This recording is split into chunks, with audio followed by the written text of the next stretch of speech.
Hello guys, இந்த rose plans எப்படி இருக்குன்னு சொல்லுங்கள். ஆக்சுவலாக இது 1.5 வருஷத்துக்கு முன்னாடி என்னோட ஆண்டி பெங்களூரில் புதுசாக ஒரு வில்லா வாங்கியிருந்தாங்க. ஸோ அதுக்குள்ளாடி அவங்களே கோட்டையாடெலாம் நிறைய பிளான் செட் பண்ணி கொடுத்துருப்பாங்க. ஆனால் சைடில் கொஞ்சம் புல் அந்த மாதிரியெல்லாம் நிறைய ஏரியா இருந்துச்சு. அவங்க என்னென்னா நம்ம கேரளா ஸ்டைல் கிச்சன் பண்ணலான்னு தான் ஒரு பிளான் பண்ணிகிட்டே இருந்தோம். ஸோ அந்த இடம் காலியாக தான் இருந்துச்சு.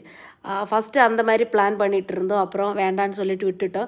ஸோ என்னென்னா நான் எங்கள் வீட்டில் நிறைய ரோஸ் பிளான்ட் வச்சுருக்கிறேன்.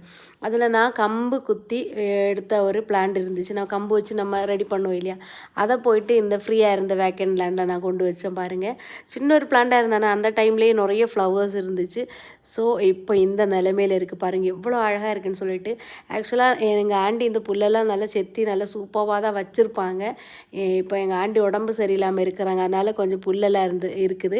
அதனால் பிளான்ட்டில் எவ்வளோ பூக்கள் பூக்குதுன்னு பாருங்கள். இது ஒரு ஓன் ரூட்டட் பிளான்ட் ஆனதுனால தான் எந்த ஒரு இன்ஃபெக்டட் அஃபெக்ட் ஆகாமல் இருக்குது. எவ்வளோ அழகாக பூக்கள் பூத்துருக்கு. இதோட பேர் ஆர்கிட் ரோஸ்.